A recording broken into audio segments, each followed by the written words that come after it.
சிவாய நம. திருச்சிற்றம்பலம். ஞான ஆசிரியராகவும் ஞான குருவாகவும் எம்மை வழிநடத்தும் நம்பி ஆரூரர் திருவடிகளையும் அண்ணாமலை பெருமான் திருவடிகளையும் மனம் மொழி மெய்களால் வணங்கி இன்றைய ஞான சிந்தனையில் சிவபோக சாரம் என்னும் நூலில் இருந்து 69வது பாடலை சிந்திக்க இருக்கின்றோம். தேகம் மறந்து திருவருளாய் நின்று சிவபோகம் விளைய புணர் நெஞ்சே, நோக வருந்தாமல் தீவினையில் வாடாமல் துன்பம் அருந்தாமல் நீ பிறவாமல்.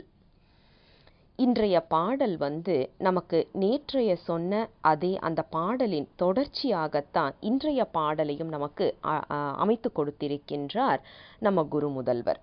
அதாவது நாம் எப்படிப்பட்ட ஒரு வாழ்க்கை வாழ வேண்டும் அப்படின்னு ஒரு அறிவுரை சொல்லுவது போல, நெஞ்சுக்கு உபதேசம் சொல்லுவது போல அமைத்து கொடுத்திருக்கின்றார். இதை எப்படி படிக்கணும் அப்படின்னா, இறுதி 2 வரிகளை படிச்சுட்டு அப்புறம் மேலே உள்ள 2 வரிகளை படிக்கும்போது நமக்கு அதோடைய அர்த்தம் பொருள் சொல்லாமலே விளங்குவதாகத்தான் இருக்கின்றது. நோக வருந்தாமல் தீவினையில் வாடாமல் துன்பம் அருந்தாமல் நீ பிறவாமல் தேகம் மறந்து திருவருளாய் நின்று சிவபோகம் விளைய புணர் நெஞ்சே என்று நெஞ்சுக்கு உபதேசம் சொல்லுவதாக நாம் எடுக்க வேண்டும். அதாவது நமக்கு இந்த வினை கட்டு காரணமாக என்ன கிடைக்கின்றது அப்படின்னா, உடல் கிடைக்கின்றது. இந்த உடல் அப்படின்னு சொல்லியாச்சுன்னா சூக்கும தேகம் மற்றும் தூல தேகம் என்று சொல்லப்படுகின்ற 2மே தான். இந்த புரியட்ட காயம் என்று நாம் ஏற்கனவே சிந்திச்சோம் இல்லையா? அந்த புரியட்ட காயம் என்ன அப்படின்னு பார்த்தா அதுதான் சூக்கும தேகம். நம்ம எல்லாருக்குமே 8 சட்டைகள் பெருமான் போட்டு தான் இந்த பூமிக்கு அனுப்புகிறாரு. மேலே போட்டிருக்கிற சட்டை நாம் இப்போ என்ன உடல் எடுக்கிறோமோ, எந்த விலங்கா பிறந்தாலோ மனிதனா பிறந்தாலோ தேவரா பிறந்தாலோ அதற்கு ஏற்ற ஒரு சட்டையை வெளியில தான் நம்மளுக்கு போட்டு விடுறாரு. அதாவது இப்போ நாம் போட்டிருக்கிற இந்த தோல் என்று சொல்லப்படுவது, மனித உருவம் என்று சொல்லப்படுவது ஒரு சட்டை அப்படிங்கிறத நாம் நினைவில் கொள்ள வேண்டும். ஆக இந்த சட்டை நமக்கு எப்படி கிடைக்கின்ற, இதுதான் தூல தேகம். ஆக சூக்கும தேகம் என்று உள்ளே இருக்கின்றது, வெளியில பார்த்தீங்கன்னா நமக்கு தூல தேகம் இருக்கு.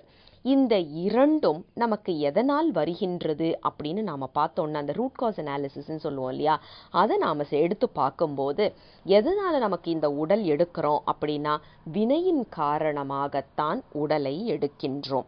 ஆக இந்த உடல் நமக்கு கொடுக்கப்படுவதற்கு முக்கியமான காரணம் வினை என்று சொல்லப்படுவதுதான். ஆக தீவினையில் வாடாமல் இருக்க வேண்டும். இப்போ இது பார்த்தீங்கன்னா ஒன்றின் காரணமாக இன்னும் ஒன்றா நாம் வந்துட்டு இருக்கோம். அதாவது விஷியஸ் சைக்கிள்னு சொல்கிற மாதிரி ஒன்று மாற்றி மாற்றி அந்த ஒரு மாற்றி மாற்றி வந்துக்கிட்டே இருக்கு. அதாவது கோழி முதல்லையா முட்டை முதல்லையா அப்படின்னு ஆராய்ச்சி பண்ணுற மாதிரி வினையின் காரணமாக பிறப்பு வருது, பிறப்பின் காரணமாக வினை வருது. ஆக இப்படி மாறி மாறி நாம் இதில் அல்லோல கல்லோலப்பட்டுட்டு இருக்கிறோம். ஆக இதில் பார்த்தீங்கன்னா நோக வருந்தாமல் தீவினையில் வாடாமல், இந்த தீவினையில் வாடாமல் இருக்க வேண்டும், வருந்தாமல் இருக்க வேண்டும். அதற்கு நாம் என்ன செய்யணும் அப்படின்னா, துன்பம் அருந்தாமல் நீ பிறவாமல். பிறவாமல் இருப்பதுதான் இன்பம் என்பதை நமக்கு அருளாளர்கள் எல்லாருமே சொல்லியிருக்காங்க. இப்போ நாம் இதை கேள்வி கேட்குறோம் அப்படின்னா நமக்கு தெரியாத ஒரு விஷயம். இதை பார்த்தவங்க சொல்லியிருக்கிறாங்க. இதை தான் நமக்கு ஆகம பிரமாணம் என்று சொல்லப்படுவது. அதாவது அளவையில் பார்த்தீங்கன்னா காட்சி அளவை என்று ஒன்று சொல்லுவாங்க. காட்சி அளவைனா நம்மளுடைய 5 பொறிப்புலன்கள் மூலமாக நாம் எதை நுகர்ந்து உணர்கின்றோமோ அதை காட்சி அளவை என்று சொல்லும் வழக்கம் உள்ளது. இப்போ நெருப்பு சுடும் அப்படின்னு நாம் தொட்டு தெரிஞ்சுக்கிட்டோம் அப்படின்னா நம்ம அந்த உணர்வுனால அதை தெரிஞ்சுக்கிறோம். அப்போ அது காட்சி அளவை. ஒரு விஷயத்தை பார்க்கறதுனால நாம் அதை தெரிஞ்சுக்கிறோம் அப்படின்னா அது காட்சி அளவை. முகர்கின்றோம், வாசனை வருது அப்படின்னா இந்த இடத்துல நல்ல ஒரு மலர் மலர்ந்திருக்கின்றது அப்படின்னு நமக்கு தெரியுது இல்லையா, அது நமக்கு காட்சி அளவை. அடுத்தது கருதல் அளவை.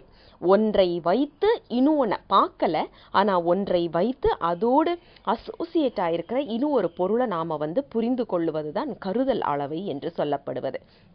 நாம் எழுந்து ஒரு கோயிலுக்கு உள்ளே போகும்போதே நீங்கள் பார்த்தீங்கன்னா நல்ல நறுமணங்கள் அப்படி இருக்கும்.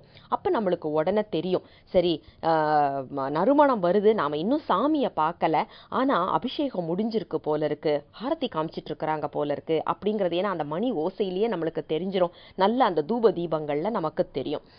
இந்த மாதிரி உணர்வு பூர்வமாக, அதாவது அறிவு வைத்து நாம் தெரிந்து கொள்ளுவது அப்படின்னா அது கருதல் அளவை. அடுத்தது பார்த்தீங்கன்னா, பார்க்கவும் இல்லை, நம்மளால் பார்க்கவும் முடியல, நம்மளுக்கு அதை பற்றின அனுபவமும் கிடையாது, அதனால் கருத முடியாது. இந்த மாதிரி எதுவுமே இல்லைன்னா பெரியவர்கள் சொன்னது தான் நமக்கு பிரமாணம். பெரியவர்கள் சொல்லிட்டாங்களா, அதிலிருந்து நாம் அதை தான் நம்ம பிரமாணமாக எடுத்துட்டு அடுத்தது போய்கிட்டே இருக்கிறோம் இல்லையா. அதுதான் கடவுள் என்று ஒருவன் இருக்கின்றான், அவனுக்கு பேர் சிவம் என்று நமக்கு எப்படி தெரியும்? நம்ம யாராவது பார்த்துருக்கோமா அப்படின்னா பார்த்தது கிடையாது. ஆனால் இது உரை அளவை என்று சொல்லப்படுவது தான். ஏன் அப்படின்னா நமக்கு முன்னாடி இருந்த 4 பெருமக்கள் நமக்கு இதை சொல்லியிருக்கிறாங்க. எப்படி இருக்கிறான் அப்படிங்கிறத அற்புதமாக நமக்கு வருணனையாக சொல்லி காமிச்சிருக்கிறாங்க. அப்படின்னா நமக்கு அதுதான் ஆகம பிரமாணம் என்று சொல்லப்படுகின்ற உரை அளவை. ஆக உரை அளவை அப்படின்னா என்னன்னா, நம்மை சுற்றி இருக்கின்ற பெரியவர்கள் நமக்கு சொன்னது. ஆக இங்க சாமின்னு ஒருத்தன் இருக்கிறானா, நமக்கு பிறவாமை என்ற ஒரு நிலை வருமா அப்படின்னா வரும். ஏன்னா நமக்கு அருளாளர்கள் சொல்லி இருக்கிறாங்க. இப்போ நாம் அதையே சந்தேகப்பட்டோம் அப்படின்னா நாம் கண்டிப்பாக இன்னும் உரை அளவைக்கு வர்றதுக்கான ஒரு தகுதி நமக்கு இல்லை. ஏன்னா உரை அளவைன்னு எடுத்தாச்சுன்னா அதை கேள்வி கேட்கக்கூடாது. இதுதான் எனக்கு பிரமாணம், இதில் என்ன சொல்லியிருக்கோ அதுதான் எனக்கு, அதாவது இந்த சட்ட புத்தகம் மாதிரி இதில் இருக்கிற ஈபிகோ செக்ஷன் தான் எனக்கு அப்படிங்கிற மாதிரி நாம் எதை வைத்து செல்ல வேண்டும் என்றால் அந்த நூல் அளவை வைத்து. அதை தான் இங்கே சொல்கிறாரு, பிறவாமல் இருப்பதற்கு உரை அளவையின் காரணமாக இதை எல்லாமே நாம் புரிந்து கொள்ள வேண்டும். ஏன்னா இதில் எதுவுமே நாம் காட்சியிலையோ அல்லது காண்டல் அளவையோ அல்லது கருதல் அளவையோ நம்மளுக்கு எடுக்க முடியாது. ஆக நோக வருந்தாமல் தீவினையில் வாடாமல் துன்பம் அருந்தாமல் நீ பிறவாமல். பிறந்தாச்சுன்னா இது எல்லாமே வந்துடும். ஏன்னா இந்த நோக வருந்த வேண்டி இருக்கும், பிறவி எடுத்தாச்சுன்னா அதற்கான துன்பங்கள் நமக்கு வந்துட்டே இருக்கும். அதனால மேற்கொண்டு நமக்கு தீவினைகள் வந்துக்கிட்டே இருக்கும்.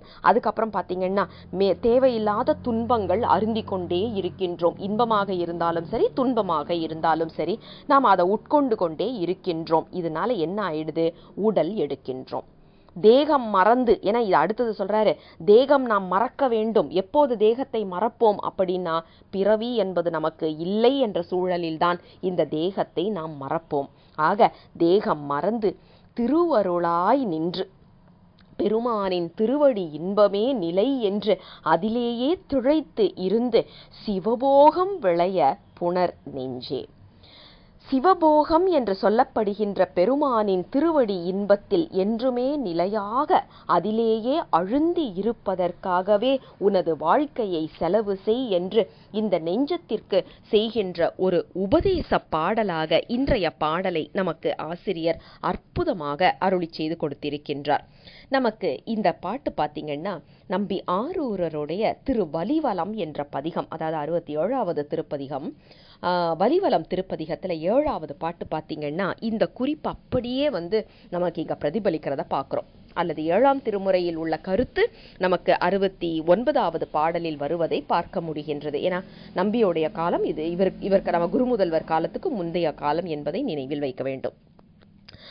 7வது பாடல் பாருங்க, பந்தித்த வல்வினை பற்று அற பிறவி படுகடல் பரப்பு தவிர்ப்பானை. நமக்கு அழகா சொல்றாரு பாருங்க, பந்தித்த வல்வினை பற்று அற பிறவி படுகடல் பரப்பு தவிர்ப்பானை. யார் தவிர்க்கிறா அப்படின்னா சிவபெருமான் தான் தவிர்க்கிறான். வேற யாராலையும் இதை செய்ய முடியாது. பிறவாத ஒருவனால தான் பிறவிக்கு மருந்து கொடுக்க முடியும், பிறவாமல் இருப்பதற்கான மருந்து கொடுக்க முடியும். நாமளே பிறந்து இறந்துட்டு இருக்கிறோம் அப்படின்னா நம்மகிட்ட இருந்து யாராவது ஒருத்தர் பிறவாமல் இருக்கிறதுக்கு எங்களுக்கு ஒரு வழி சொல்லுங்களேன் அப்படின்னா, நானே இன்னும் அதை கண்டுபிடிக்காம தானே உட்காந்துட்டு இருக்கிறேன்னு தான் நாம சொல்லுவோம்.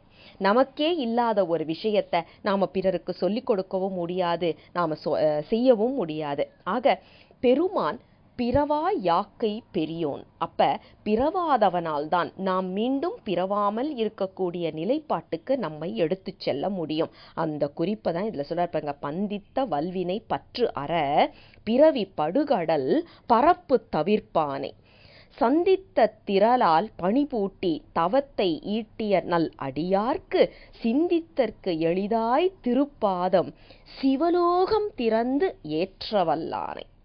எப்படி பாருங்களேன், யாரை அவன் திருவடிகளுக்கு அவனே அழைத்து செல்றானா, அவனே எடுத்துட்டு போறானாம். அதாவது ஏற்றவல்லானை, நம்மள அடுத்த நிலைன்னு யாருக்கு அந்த ஒரு வாய்ப்பு கிடைக்குதான், அடியார்கள் என்று சொல்லப்படுகின்றவர்களுக்குத்தான் அந்த வாய்ப்பு கிடைக்கின்றது. தவத்தை ஈட்டிய நல் அடியார்க்கு என்று சொல்லுகின்றார். அது என்ன தவம்? தவத்தை நாம் எப்படி ஈட்ட முடியும் அப்படின்னு அடுத்த ஒரு கேள்வி வரலாம்.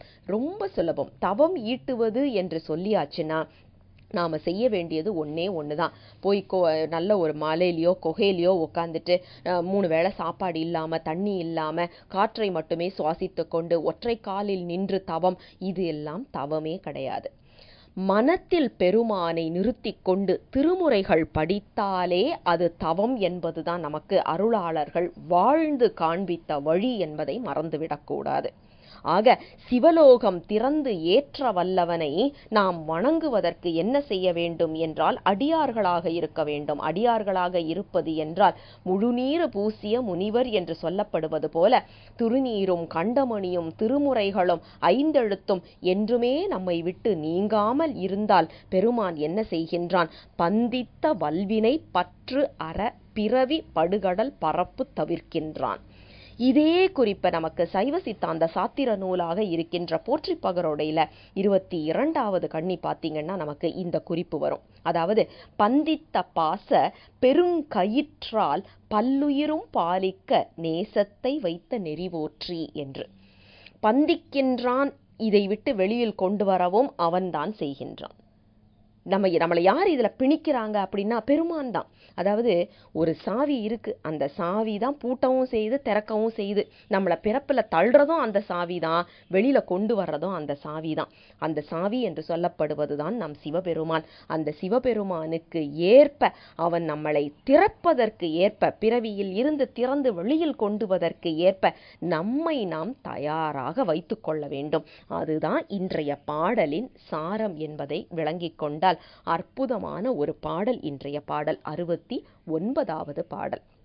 தென்னாடுடைய சிவனே போற்றி, எந்நாட்டவர்க்கும் இறைவா போற்றி. சிவசிவ திருச்சிற்றம்பலம்.